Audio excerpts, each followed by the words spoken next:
rapid fire. So we need to get cracking with it. But yeah, thanks for sharing thoughts on that. I think it'll be a good one to do. Okay, welcome everybody to Brainfood Live on air, bringing it to you. Yes, we are doing another Brainfood Live special midweek on Wednesday. This is turning into kind of a regular, semi-regular thing for us. And the reason why is because we wanted to do something a little bit different on the Wednesday slot. Typically, we want to bring more understanding of the products. We're going to do more product demos, but we also want to do more case studies. In other words, we hear a lot about innovation. We hear a lot about technology, but let's hear about like real life sort of examples of deployment and what recruiters have learned from doing it. And this is why we're doing this Wednesday slot. Hopefully you enjoy it and get something out of the day. So anyway, my co-pilot for today is my brother from another mother. It's Tommy Lai. Tommy, great to see you, mate. Why don't you quickly introduce yourself? Who are you and what it is you do, Tommy? Okay, sure, Hung. Thanks for the invitation. So my name's Tommy. So I'm the marketing director for Olio. And Olio is a leader in human-centric AI-powered ATS and AI recruitment tech that you can use alongside your existing HR systems or ATS. And our tools are all about handling the heavy lifting. Could be from AI screen of candidates and skills assessment to eliminating bias to engaging candidates 24/7 with conversational chatbots, that type of thing.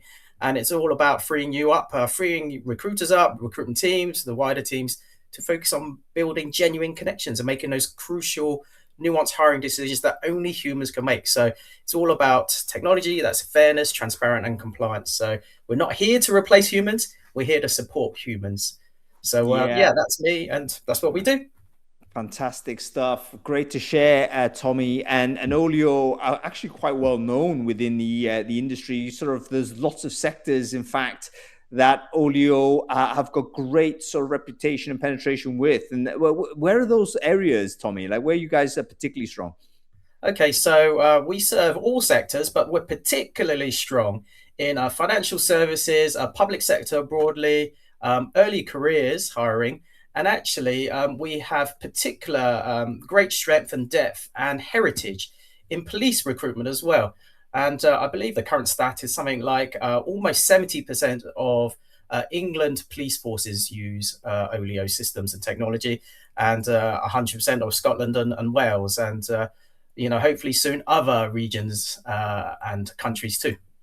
That's fantastic. That's something I didn't know. But again, fascinating. I wanted to always do like a topic where we're looking at what I call like unique organizations. Like it's organized, it's not just another software company or another insurance house or another retail or a hotel. You know, what is it? What are the unique challenges when it comes down to recruiting for the police services?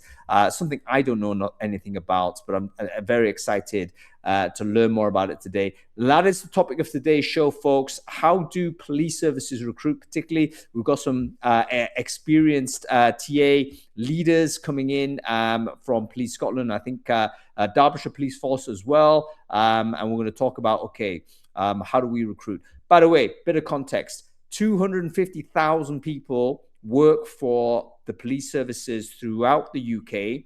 I believe something like 150,000 or so are actually frontline police officers, but there's also about 100,000 plus that are all kinds of support people that support this essential service. So we're looking at a very interesting type of person, different skill sets and so on. How does it all work? Anyway, that's the topic of today. Just want to make sure before we go any much further whether audio and visual is fine. So listen, if you've heard me and Tommy speak for the last 4 minutes or so, let me know in the chat and the comments whether the audio and visual is fine. We are broadcasting this on LinkedIn as well. I can see LinkedIn's working on at least my LinkedIn. So if you're watching this on LinkedIn and you can hear me okay, just let me know in the comments whether the audio and visual is okay. And then we'll get on with the show. Thank you, Alex. Thank you, Ben. Thank you, Haley. Fantastic stuff. Okay, cool. Let's get on with the show. Let's bring on our guests here, Tommy. You're going to help me kind of interview these five people because I don't know anything about recruiting for the police at all. But I'd be very interested to hear from all of these folks what they can tell us about it. Fascinating stuff. My recruitment career was always pretty boring. You know, I was in tech, so I recruited software people. So I know not to say software people are boring, but probably a lot of people are familiar with doing that type of recruitment. How do you recruit a police officer? I haven't got a clue. It's super interesting. Oh, we have Ben here as well. We have Lorna. Looks like everyone's here. Fantastic stuff. Lorna, I think you're going to come on to us, sort of come on screen in a sec. Just get the camera on. But whilst that's happening, Ben, why don't we introduce you first? Can you quickly intro yourself? Who are you? What it is you do, Ben? Absolutely. Good afternoon, everybody. So my name is Ben Hopkins. I am a customer success manager here at Olio, looking after the majority of our police customers across the patch. Prior to that, I spent many years working as talent acquisition specialist for many years within a policing organisation called Avon and Somerset Police, ironically bringing in the Olio system. So I'm kind of sat the other side of the fence now from a 360 of policing. Very interesting as well. So you've seen it from both sides, Ben. That's brilliant to have you on the show and join us with this. Absolutely. That's good stuff. And we have Sally Winfield here as well. Sally, thanks for joining the show. Can you quickly introduce yourself? Who are you? What it is you do? Thanks, Hung. Good afternoon, everyone. I'm Sally Winfield. I'm an HR project officer in the shared HR service centre for Derbyshire Constabulary and Leicestershire Police. My background is HR systems, and in this role, I predominantly am responsible for the maintenance, development, and support for our applicant tracking system, which is Olio. So I sort of do the requirements gathering for any changes, support the teams through the changes, do training, that kind of thing. Yeah, fantastic. Thank you for joining us, Sally. Lorna, I can see sort of you're kind of on the call, but maybe struggling a little bit with the AV. We're going to hopefully try and get this fixed. I can suggest basically refreshing the screen, coming back, give that a shot and see if you can come and join us. I'm gonna just make sure that is let's do yeah, that's it. Ben, whilst Lorna's sort of on with that, why don't we go with you first? Tell us a little bit about sort of the size, scale, complexity of the police services. Was I correct in kind of outlining the sort of the numbers there? It's huge. Yeah, it's huge. The numbers don't even sort of scratch the surface to the amount of people. There tends to be this sort of mindset that what you see of a police officer is that person on the street walking the beat of a uniformed officer. In most police organizations, that's probably a 50-50 split. So for every police officer you see, there is somebody behind the scenes from an administrative type role that would be classed as a staffing type role. Most police forces also, that is inherently everything that's done is in-house. So finance, payroll, HR, tech services, it's individual silos within there. So you don't really sort of scratch the surface of where you've got in terms of the complexity of the breadth of roles that are available, the types of development that's available between those kind of organizations. And literally the growth, every organization, every team has that sort of depth of knowledge of learning for expanse to drive through. Also, a lot of police forces are combined in terms of the way they work. So Sally, who's on the call today, is a combined force. They do a lot of work between Derbyshire and Leicestershire, for example. Within the PoliceScotland, Lorna that's joining on the call today, they combined a lot of the force work together. It's gravities of scale in terms of actually the ability to then work as a much bigger organisation across a lot of the products and things that they deliver. That's really interesting, and maybe something we don't quite understand. Like, we know that police forces are divided into different forces, and that makes sense, obviously, because the geographies need to be changed around.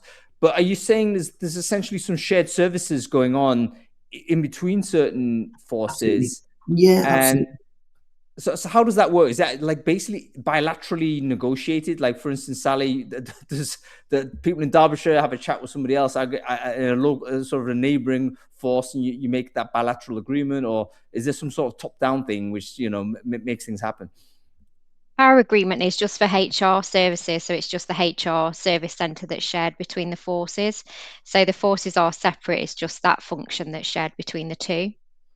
Okay, so can you tell us about sort of how that decision is made to share that service? Like, how do you get to the point where that decision is made compared to operating completely by yourself? I wasn't here for the implementation of the shared service centre, so I haven't got much background around how that decision was made, unfortunately, for our two forces. I'm not sure if you've got any wider knowledge, Ben, for other forces, because I know it does happen elsewhere as well. Yeah, it does. Hung, I can probably come in there. So sometimes it's shared of a system or a platform. Sometimes it's a shared need in terms of logic of actually a resource. So, for instance, some police forces would be sharing it where there is a limited financial implication where we can share across. Sometimes it's a best practice. Actually, you've got two forces that join to each other doing exactly the same thing. Why are you buying two instances of something? Why are you going across two different ways? I think it's also kind of key to talk around. So anything that is any type of role where somebody is wearing a uniform, that's probably legislative from government through the College of Policing. So actually, the way that they recruit, how they do something, for example, if we talk recruitment, has to be done exactly the same. So actually, it's economies of scale. So if you're all doing the same thing to get the same outcome, that's really useful. If you're using, therefore, the same types of form to onboard somebody, using the same HRS type system is really useful. That's where that kind of shared piece comes from. It's also a real shared knowledge because you've then widened up. I think what we'll also see is there's lots of where it may not be necessarily shared service, there's lots of conversations cross-laterally between police forces because they're all in the same boat to find the same challenges.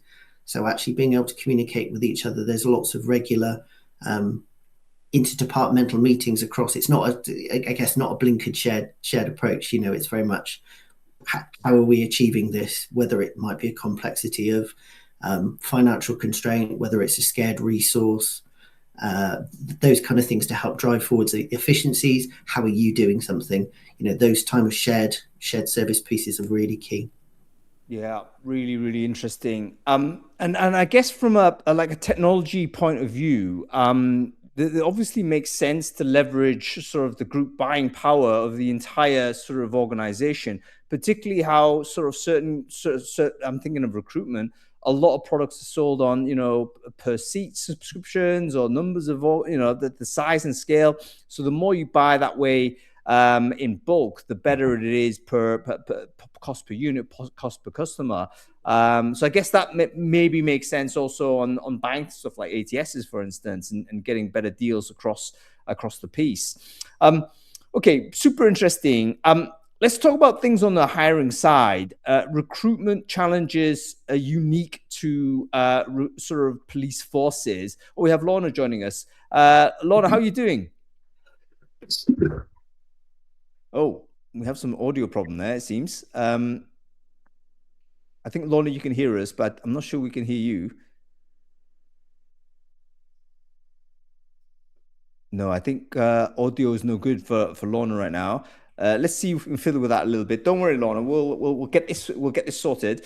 But whilst we're talking about this, recruitment challenges for police sort of services generally. Most people listening to this call probably will just have a consumer level understanding of this. They say, okay, we need more people on the beat, we need more police forces in there, and then you hear another narrative to say, actually, budgets for the police force have been cut, and things need to happen there. So can you tell us a little bit from the inside out, like what have been the challenges hiring for the police over the last 5 years? What are the things that you've had to deal with there? So Sally, let's go with you on this to begin with. Yeah, so obviously police recruitment carries an unusually high risk and scrutiny. So officers are granted obviously powers that within their role. So integrity, judgment, that kind of thing, values are critical to us recruiting to that position. Because I suppose the challenges that we face are things like the recruitment process itself can be quite lengthy. The pre-employment checks that we put in place are extensive, obviously, because we have to check that people are right for the role. So that adds sort of That'll lengthen the time to hire for the position. That adds challenges because it increases sort of candidate drop off within the whole process at different points. And we have to think about things like public trust and media scrutiny, emotional reality of policing, how that sort of further attracts attention, attraction and retention.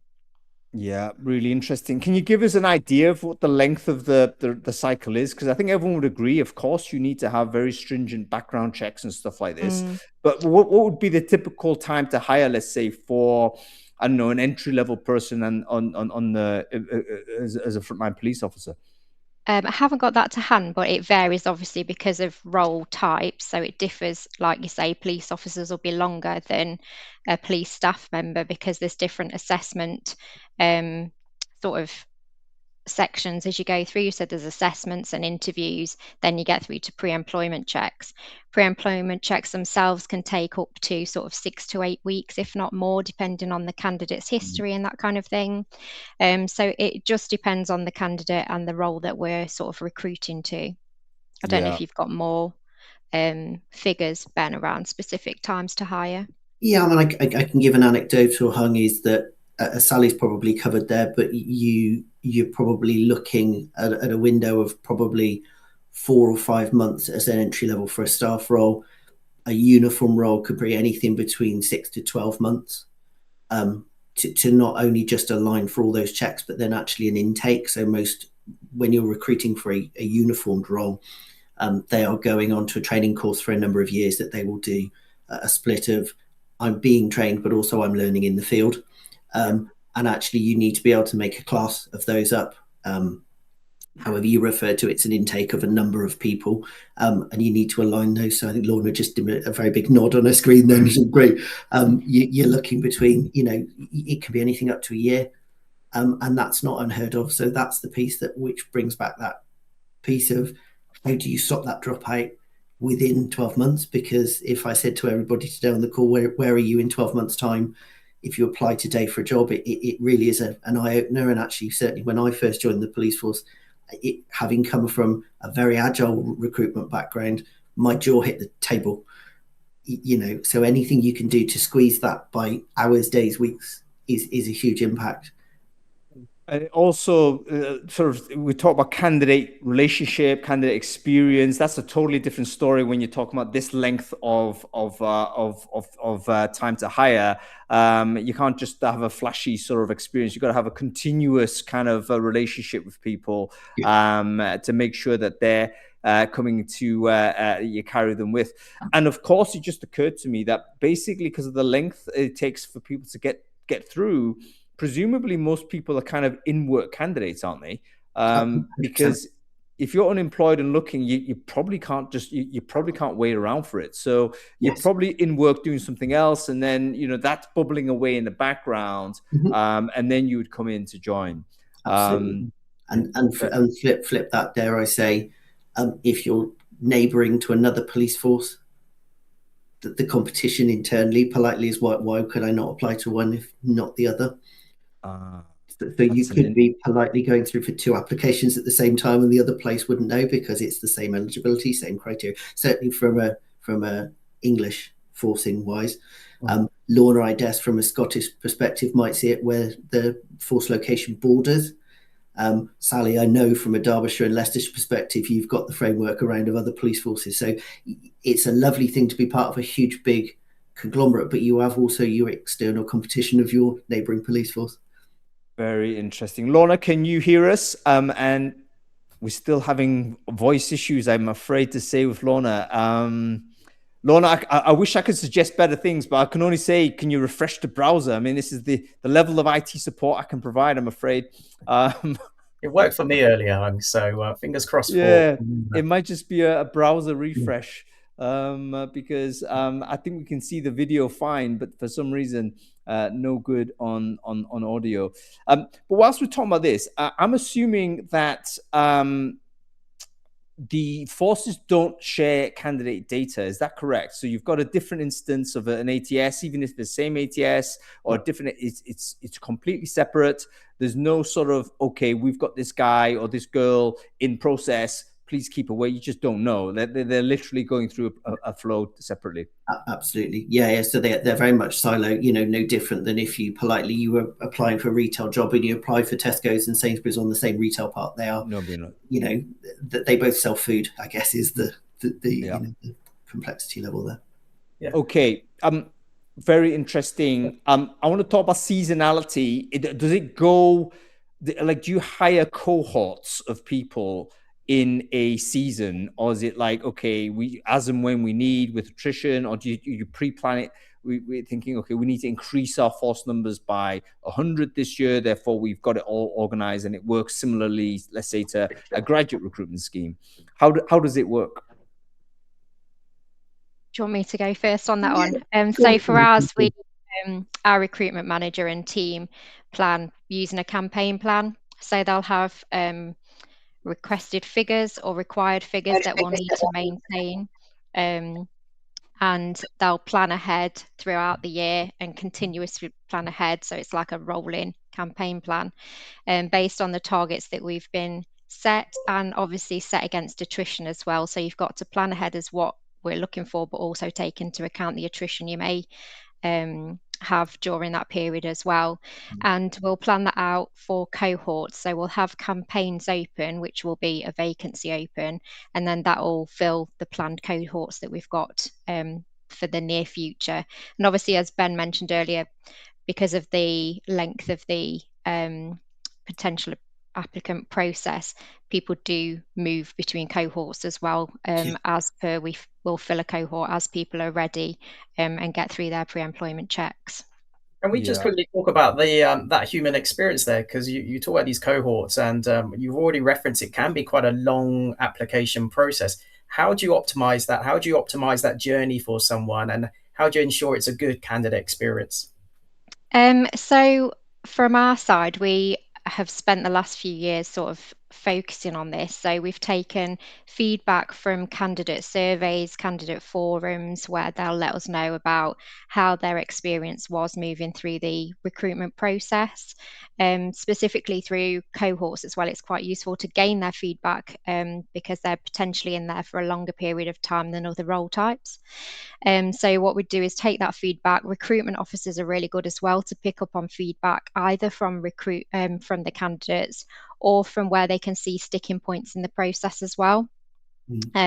So what we've kind of done is focused on the feedback that we've given, mix that into the sort of any regulatory changes we get and all that kind of thing. And then we've focused on the process and where it would be sort of optimum for the candidate to have sort of guidance and I don't know, sort of targeted content for them. So we've sort of implemented as much automation as possible so it makes it easier for the candidate to move through the process.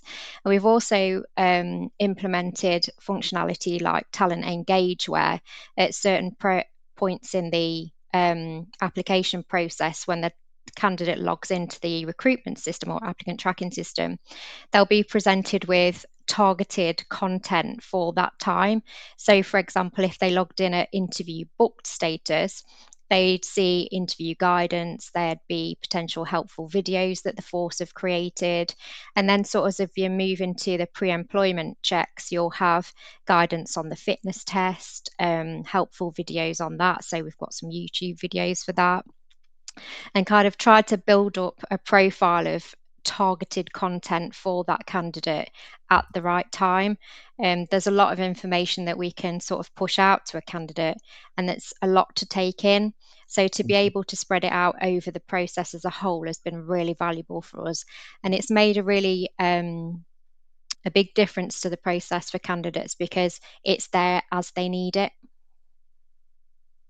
Yeah, on demand information. I think that's one of the big differences I've seen to improve candidate experience generally. Like, ambiguity is the biggest stressor for everyone. So if you are not sure about something and you want to have an information, you've got to be able to provide it either publicly, or if you can't, then can you provide something with a chatbot, let's say, or, you know, deliver it via an SMS or whatever it is. Like, we all know this is the case when we're, you know, traveling, booking flights or taking an Uber or whatever it is. The provision of information about where you're at in process is actually the thing that reduces your stress. It's not the fact of waiting for the taxi to arrive.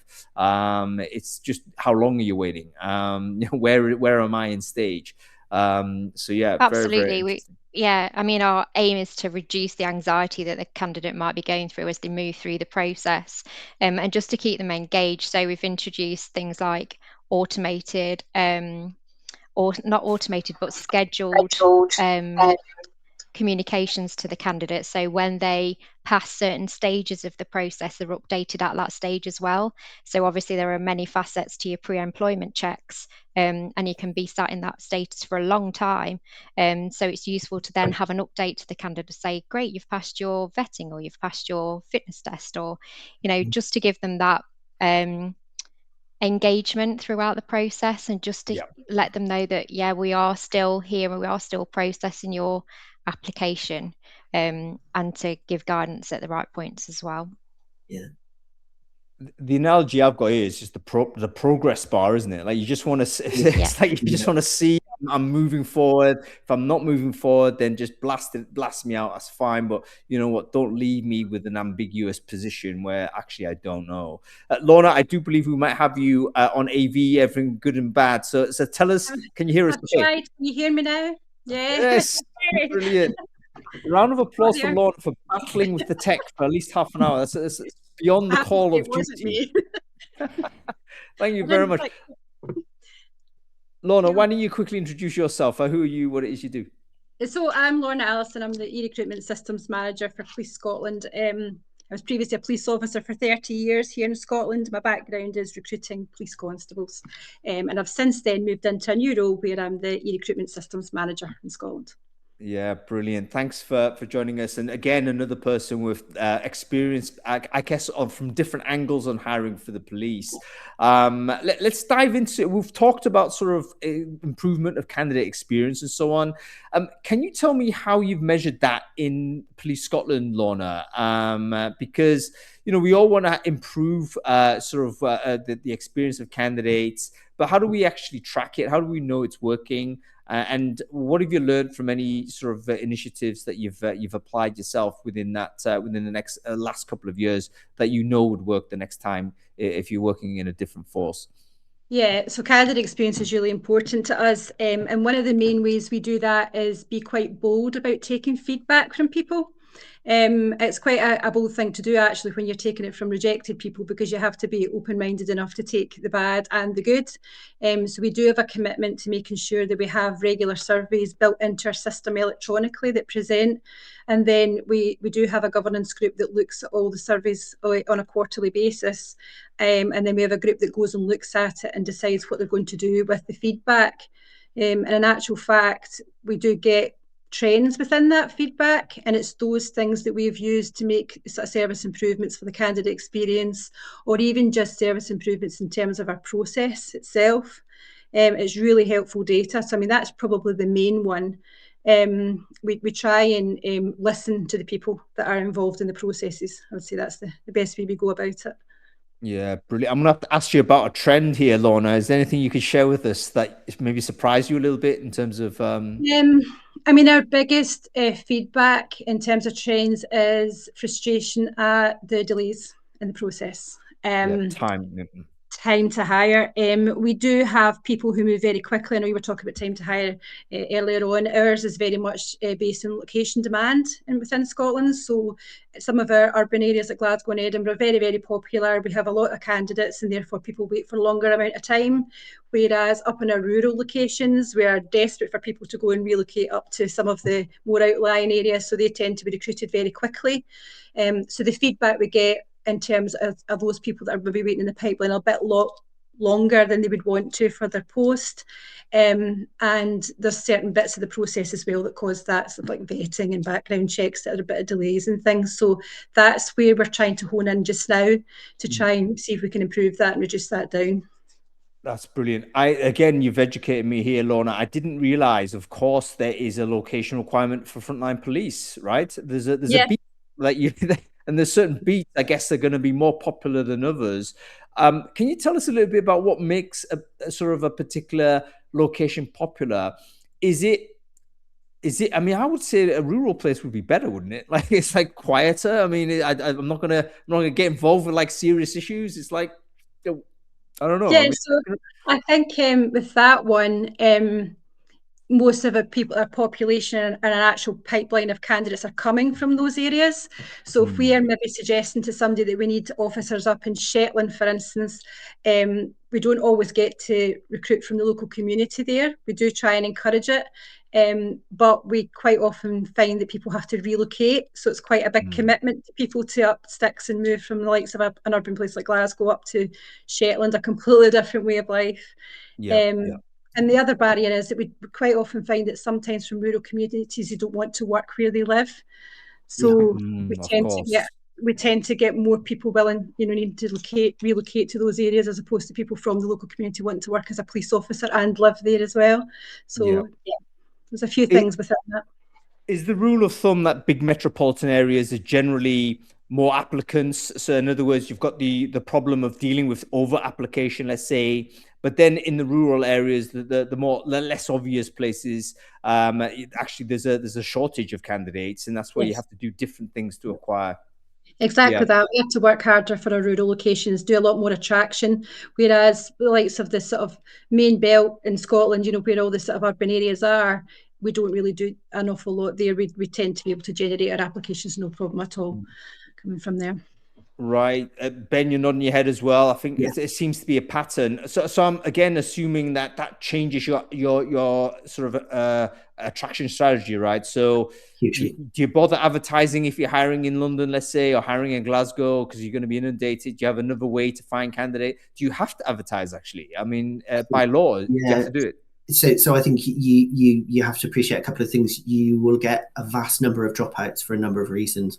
They're not eligible. So being a police officer or working for police is a fairly tight number of people. So there's lots of legal eligibility. So actually there's lots of people that want to, but unfortunately can't. There are geographic, you never know when somebody's applying where they're based. There's a very great classic hub, but I'm based in a few minutes out of Bristol. It can take 20 minutes on a good day to get into the city. On a bad day, it can take over an hour. So geographic wise, actually where you're basing yourself is difficult. You've also got to appreciate, Lorna, I can only begin to imagine the types of numbers, but most police forces have, certainly 3,500, 4,000, and even in some set police officers when I was there. That's a carousel in itself of people who might want to move geographically from one station to another. So as well as everything that's happening, if you think we've just started the conversation saying it's 12 months to recruit somebody, you have the internal movement, promotion, attrition. So you've almost got two carousels running at each other. It's a joyous circus. I've been there. I've seen it happen. Lorna's grinning away in the corner of my screen, so I know she has, and I can know from Sally's perspective it works the same. So actually you tend to do two things. You will advertise in generic, this is where we're looking for. You may do supported advertising for particular postcodes or geographic areas. In terms of encouragement of, we are geographically struggling in this area. Lorna brings a very key point though. For most people, if you lived in a particular small rural town or village, the last thing you want to be doing is actually policing that for a number of reasons. A, security for yourself. But B, actually, there's those difficult conversations that, actually working the next town over is probably a better piece. So it's then down to somebody's ability to commute to those locations, the same as we probably do for our own day jobs. Yeah, very interesting. And on the advertising side, I mean, what kind of techniques are used? Do you use a lot of field advertising, for instance, when you're doing sort of hiring in rural places? Like, do you just stick it on a bunch of buses and stuff, or is it again online? I mean, do you just put it on Indeed and stuff? Where do you distribute the advertising spend? Lorna, did you want to have a? Yeah, I mean, we use social media a lot. We target specific areas. We've tried everything, I would say is the best way to describe it. We've tried buses, we've tried the cinemas, we've tried the airport carousels, all that kind of thing. We've had different varying success. We've even tried TV campaigns. They are very weak for us. They don't work for us at all. So the social media is the strongest one. But we do have other channels that we use as well. Like, for instance, internally, we use, we've already managed to figure out that a lot of applicants do come from having a connection to the police already. So like friends and family, if they've got friends in the service or family in the service. So we've honed in on that a little bit. And internally, we do a lot as well to try and encourage people. We do events, and it's the events themselves that actually encourage people to come through. But I would say social media is the main one. Yeah. We use. I think another really key one here, Hung, and Sally would probably agree to this one, is talent banking. So certainly, I was just going to mention that. Yeah. I was going to say. Go on. Sorry, Ben. I was going to say we used to do a lot of work. So within a policing sphere, the numbers can be not only influenced by natural attrition or an increase in headcount, but throughout the times that I've been there, many of you remember that Boris Johnson pulled something which was called Uplift, which was a UK wide, we need a huge amount of police officers, therefore everyone's going to be given some funding allocation, therefore you need to get them. There's a more recent piece called Neighbourhood Pledge, which is a similar idea to bring neighbourhood police officers. When you're not necessarily running that cohort, you hit to a police force website, old school, and it would just be, sorry, we're not open. We've already talked around it's a sort of a mentality of somebody that wants to do that job, because let's be honest, it's a little bit Marmite. It's seen as, so actually talent pools and talent banks are ultimately key as a really clever way of engaging people. We saw a lot of use of it back at Avon and Somerset. Sally and I, ironically, both when I was sat at Avon and Somerset and Sally is at Derbyshire, worked quite closely together. So that's why we talk quite convincingly, because we know each other quite well. Sally, I think you've done quite a lot of work in your talent pooling. Yeah, that's something we've worked on over the last sort of year and a half now, to implement a number of talent hubs, if you like. So we found that, again, like Ben mentioned, when you're not open for a campaign, you still get a lot of interest. So whether that's through the recruitment events that you're offering throughout the year, or just through word of mouth or contacts at the force, and people want to register their interest ready for when their campaign's open. So we did a lot of work on developing talent hubs. So we've got a talent hub for uniform roles, which covers police officers, specials and PCSOs, and then we've got a separate talent hub for police staff as well, and you can link between the two. But they're becoming sort of invaluable as sort of new source for us to call upon for applicants, especially around the police officer role. So anyone who's registered an interest, we can send them the campaign details as soon as the campaign's open. They've initially got a pot of people to apply, but also for those sort of hard to fill roles as well. So there are people who are registering interest just because they want to work for the police, and that's great, but they're just waiting for the right role. So that's great when it comes to hard to fill roles, because we can look at, right, who've we got with that skill set, send them the details of the vacancies we've got open. Obviously they're advertised externally as well, but you've initially got that pot of people to offer the vacancy out to. And how do you use those talent hubs then to constantly communicate to those people who are interested? Because I imagine your campaigns come and go. You're not continuously hiring. There could be quite some time, right, until the next hiring cohort. Yeah, so our talent acquisition team are really hot on that population of people. So they will send out newsletters to the talent hub. We call it talent hub within these forces. So we send newsletters out with information on what's going on within the force, what recruitment events are coming up potentially, and then obviously when the vacancies are live, we'll send them the vacancy information as well. So it's just to keep that engagement while they're sat in that pot, and we know that we want them to know that we know they're still there. We're really grateful that they've shown an interest in the forces, and we're still using that, to search their data when we get relevant vacancies come up. Sorry, go ahead, Tommy. Well, Hung, I was just actually going to ask you, ask you a question. So you're learning a lot about police today. And I wonder what your overall thoughts are. I mean, there's a lot of detail shared here. It strikes me as almost very much best in class uses of processes to drive, I guess, very complex and detailed hiring. But, what are your thoughts comparing, contrasting against across industries, which you see a lot of? What are your thoughts on what you've heard? Yeah, I think it's fascinating. I mean, it's a totally different type of recruitment. It's the cohort-based hiring. I kind of had a suspicion that would be the case, but I didn't realize that was the general case. I think there's probably should be more candidate sharing between the forces, I would guess. One of my question was to Sally, actually, was the talent hub. Is that like a shared pot, so to say, or is that per force? The applicants to the talent hub can indicate which force they're interested in applying for, so they can indicate Derbyshire or Leicestershire or both. Right. Yeah. So, and if they indicate, so I can see it's a central website. I sign in as a candidate, and basically I tick from a drop down all of the forces I might be interested in, and then those forces then get access to my data, I guess. No. No. It's still no. So it's still a shared HR service centre. So it's only the shared HR service centre staff have access to the shared pot, if you like, and then they will be sent relevant roles for the force that they've indicated an interest in. Interesting. So interesting. Yeah, I think there's a piece there, Hung. So in general, the College of Policing will host lots of information. They're the central repository for uniform type roles for England. They will quite often host to say, we know when someone's open for a role, but it is down very much to each individual force or group of forces to manage their own candidates within that kind of framework or pot. And that's quite similar to other public sector organisations as well. Yeah. So you say NHS, that operates like that. Local government operates like that too. But yeah, in a visionary approach, perhaps more sharing. There could be perhaps a future framework, perhaps. But Hung, just wondering if maybe we should invite Lorna to talk about another step on from and to talk about some of the innovation about AI.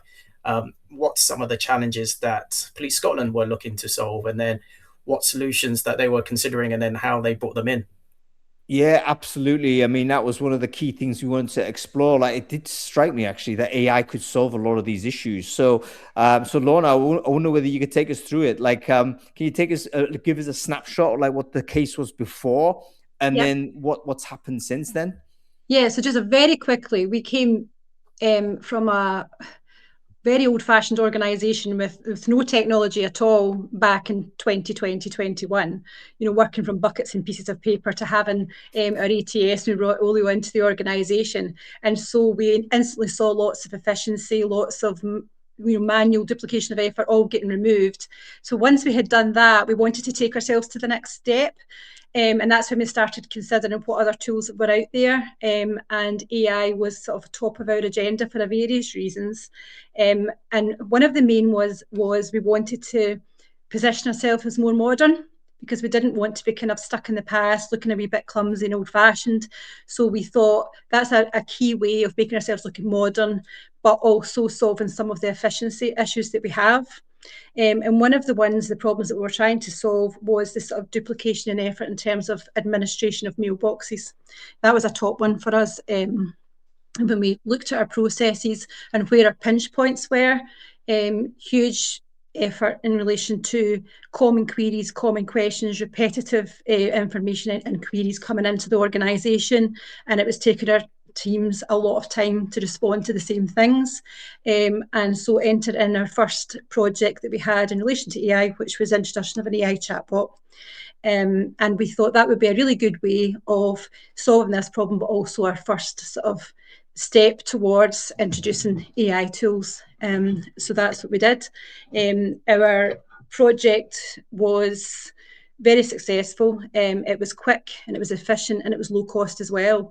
So we very quickly, having a small project within a space of 6 to 8 weeks, we managed to solve some of the challenges that we had. We're still monitoring it, we're still looking at it and to see what the impact of that has within the organisation. But our early analysis showed that we had a 30% reduction in inquiries coming into our mailboxes, and that, most importantly, has freed up our recruiters' time, because if we can take our recruiters away from doing that kind of manual administration type task, it means they can go and be doing other things that we need them to be doing, like the attraction and the events and all the other kind of things that we've been talking about on the call today. Yeah, I totally get it. I mean, recruitment is one of those jobs that's kind of like plagued by interrupts, isn't it? Like where everything's buzzing all the time. And you can imagine if you're fielding as sort of inbound inquiries, which, you know, with your customer service hat on, your candidate experience hat on, you want to deliver great service. So you're on it. But that you kind of do that for a little while, and then suddenly your day's gone and you've got nothing going on. So implementation of a chatbot makes perfect sense. I'm quite interested to know what just as a sidebar, like what were the common questions? I mean, was there any pattern there? Like what kind of stuff do you get? So they differed across the different role types, but if we take police officer for an example, it's things like, do you need a driving license to join the police? You know, can you join the police if you have criminal convictions? It was kind of this very similar queries coming in, and then very similar emails going out from the team. So in order to sort of replace that, it is really good being able to just put it into the chatbot. It comes back with all the information, and actually probably comes back with a lot more information and a lot more context than you maybe potentially get from an administrator sending it out from an email box, because it's got more time to present the information and also suggest where you can go for further information as well. So we've certainly seen a huge reduction in those kind of common questions coming in to us. I mean, what I will say is we do have a lot of information on our websites, but we're finding that candidates aren't really willing to go and look at the website and find it for themselves. They want to just, you know, put it in and get the answer instantly like that.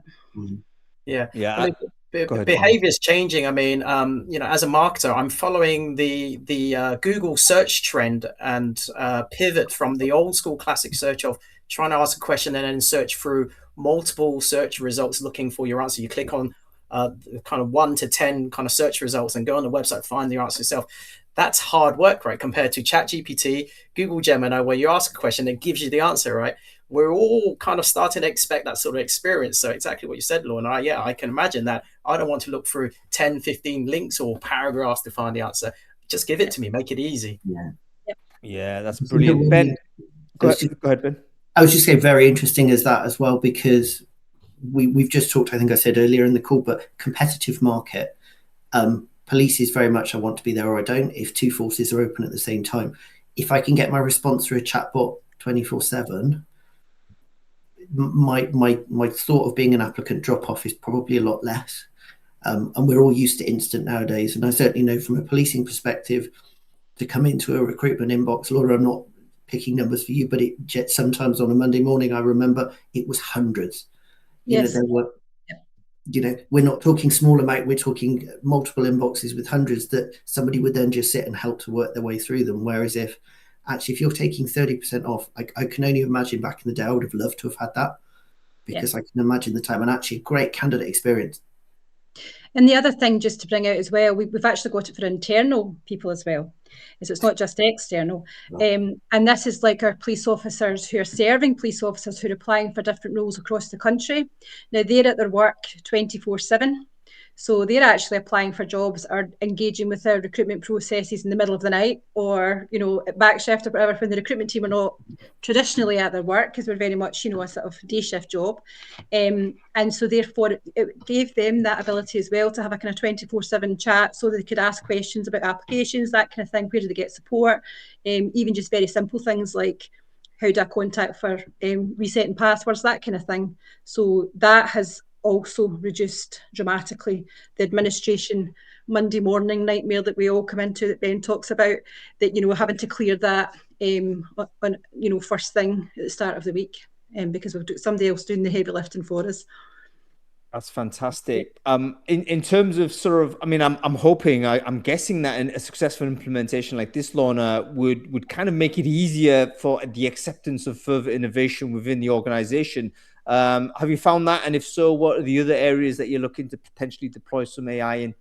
Yeah, so I think, I mean, the minute we started talking about AI, we got a very risk averse reaction to it because it is policing. We can be risk averse to change, particularly when we start talking about topics like AI, when some people are uncertain about that still, maybe a bit undecided. So we had to have a few barriers to overcome. So we had to work a bit harder in terms of consultation and engaging with stakeholders and, you know, bringing it to life and doing all that kind of stuff. But I think now that we've done that, and we've chosen that as a good stepping project, I think we're probably in a good place now to start having the conversation about the other tools that we want to use. For us, our focus is probably going to be on the bits of the pipeline that are high volume. So our next project, and we've already sort of bottomed it out and done the business cases for screening. AI and at the sort of screening and shortlist stage, so we can try and make that more efficient as well and try and reduce the time at that stage of the process. Yeah, so this is, I understand, screening meaning looking at a document, looking at an application. Right now, it's a human process, it's a human review. But you know what? The human's actually reviewing, kind of looking for the same things or looking for the same green or red flags, whatever you want to call it. That should be something that automation can take care of. Yeah, absolutely. We'll still have that sort of human approach to it as well. We won't replace it completely, but the tool that we're looking at will allow us to do that. But it's got such a high volume for some of our roles there, and it's humans that are doing all of the heavy lifting there. So, and it is a bit of the pipeline that we can get some, you know, some problems in terms of the time it takes to get through some high volume roles. I mean, some of our roles attract hundreds and hundreds of applicants at a time. So we need to start thinking about how we can use an AI tool like that to try and help us become more efficient. Yeah, I think a lot of people in the private sector have encountered the same thing. It's like there's initial hesitation, but then you think, hang on, you know, a human being that's inundated with the need to review 100 plus kind of applications, they're not going to do a good job with that because they don't have the time. They're going to reduce the amount per applicant. And you know, what kind of fair treatment is a two-second glance at a CV? You know, that's not going to do the job. Ben, let's go to you on sort of maybe the wider piece. How prevalent is the use of AI within the forces generally? Can you give us a general picture? Like, is Lorna, for instance, in Police Scotland a little bit ahead of the curve with the rest of the police, or is it kind of, you know, generally speaking, you can see innovation like this going in different parts of the force? Yeah, I think Lorna is a fantastic ambassador and a spearhead for it. Police Scotland have taken some really big steps over the last months to do so. We're beginning to see a lot more drive with police forces. I think certainly the UK government has given more of a penciled green light saying, you know, we should start looking at these things. The OlioQ chatbot that Lorna has brought in, we're now seeing is being rolled out across a number of police forces and lots of interest. They're a cautious bunch, the police. Sally will probably laugh when I say that. But generally, if somebody else has tried it first, they're very much, okay, well, actually, we'll give this a go. It's a proven result. Lorna's 30% is a figure that we've seen. And actually, you know, my gosh, that's wonderful. It does free up recruiters' time. It gives them more ability. The piece that Lorna was talking around, the skills assess piece with the actual being able to do your sort of soft skills assessing for behavioural and competency, it's huge. You know, recruiters and hiring managers just don't have the time. We all know the concept of just before lunch, you're probably hungry and I'm going to belt through an application, and at 5:05, I just want to go home and I've still got 20 to do. We've all been there. We've all tried to remain, you know, so something like the skills assess tool, which is great for us because it's a safe tool. It's using human in the loop decision making. So actually it's providing some suggestions. It's not saying to you, here's what you've got to score somebody, is a great piece. We're seeing a lot of interest from police forces with that, along exactly the same conversation that Lorna's having. It can be, certainly with a cohort on both police staff and officer, a bit of a flood and famine. So in sense that we open the doors for something and you're inundated and then it shuts. We also don't know, I guess, as police forces, certainly from a uniform perspective, what's coming around the corner. Because I said, certainly from an England perspective, we had two huge uptakes in the last 4 or 5 years, there's nothing to say that there's going to be another one. You don't necessarily, certainly in recruitment teams, have a mass flex of staff that you can suddenly upskill. So actually the AI tools are the perfect solution to be able to support and give that you can then turn the resource that you have for candidate engagement in terms of personal connection and actually supportive for that journey that we know we may not be able to change. Certainly your vetting, referencing those kind of elements. That's very interesting. Talking about the vetting side, I mean, there's a lot of AI sort of solutions coming into that side of things as well. I mean, is that an area where you think you could gain some sort of efficiency as well? Or is there sort of, because it is so important, maybe the most critical part of the process, is it something that is perhaps more resilient as is, like the traditional way is going to be more persistent? I think that would be a cautious as is. I think there's quite a lot of careful things that you can do, and I'm going to pass to Sally. So, for example, Sally has changed the way that they ask for references, which has helped. So a while back we also looked at as you get to sort of the pre-employment checks and through the application process, a lot of feedback from candidates was that the application is too big. And it puts people off completing the application form. So what we did was review what's in the application form when we actually need that information and split it out. So now we have the application form up front, so for all role types, and then only at the point that someone's a successful candidate and would then start to move into the pre-employment checks, such as your vetting, fitness, medical, that kind of thing. That's the point that we then ask them for their references, residency information. Because in conjunction with information security, when you think about it, we don't need that information as early as we probably had it in the process. But now sort of GDPR moves on and you get more, clearer guidance. So we move towards asking for that information later in the process when we need it.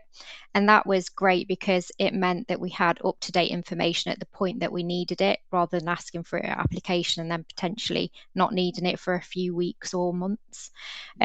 So we implemented that a while back, and that's made a massive difference. We automated the reference process. So we asked the candidates for reference information at pre-employment checks. It's automated within the system. So the system sends out the reference request emails to the referees the candidates put on the form. So that takes away all the manual intervention of a recruitment officer having to send an Outlook email to each referee. And then the referee can complete a form that's automatically then returned back to the candidate record within the ATS, that can then be reviewed by a human. So the recruitment officer will review all those and make a decision on those references. So yeah, that's kind of where we went with the pre-employment checks stage. Yeah, very, very interesting. Lorna, go ahead. I was going to say, I think the vetting part is probably the one that there would be a lot of caution about within our organisation. I think it's probably one of the last ones we would look at, just because of the complexities of it and the different systems that we use. I think I might keep that one for further down the line and try the rest of the process first, to be honest. But you never say never, though. You never know, because it is another part of the process, like just as Sally's describing, and trying to automate it and have things being organised better. It is another bit of the process that's well worth looking at as well, to be honest, in the future. Yeah, fantastic stuff. Okay, looking at sort of the time, we've only got a couple of minutes left, so let's do some future focus stuff. I mean, if we could kind of, all best case, positive case, everything goes well, next 12 months, what kind of progress would you like to see in the forces that you're working with? And Ben, on your side, on the vendor side, where would you like to see some of the customers kind of make the best success? But let's go with you first, Lorna.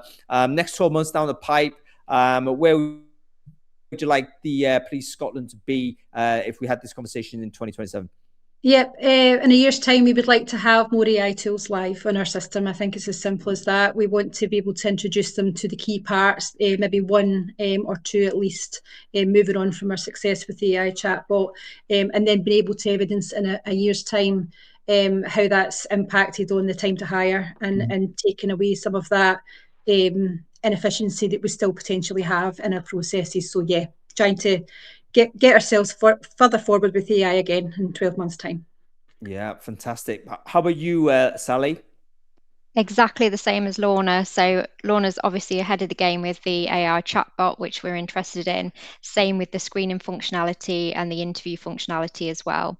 And I think just within governance, embracing the technology as we have so far, just to take away those sort of the focus on administrative tasks and keep moving towards more and more value-added tasks that mean the recruitment officers can spend more valuable time with the applicants.